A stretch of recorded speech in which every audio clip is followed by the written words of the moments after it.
Jadi RZ member tahun ni aku akan bawa Y15 aku dengan spek enjin yang baru. Cuma spek nanti kalau sempat aku akan tunjuk korang lah. Jadi memandangkan aku pakai RAM 125 KFG 525 ni, okay, kat motor aku ni, jadi aku perlu tukar disk lain. Okay, sebab disk ni aku rasa dah lama sangat yang aku pakai ni.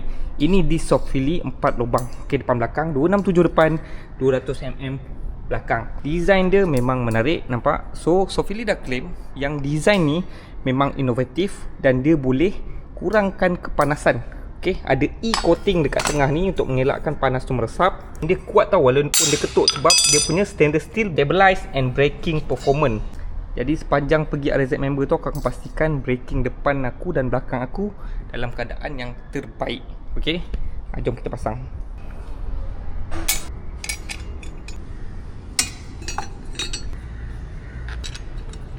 Nice, siap pasang.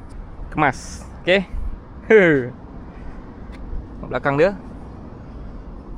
ngam kan dengan rim ni. Okay, pattern dia ni ganas-ganas sikit lah. Dari sebelah tepi sini nampak design dia macam ni. Okay, nice. Belakang nice juga. Mantap.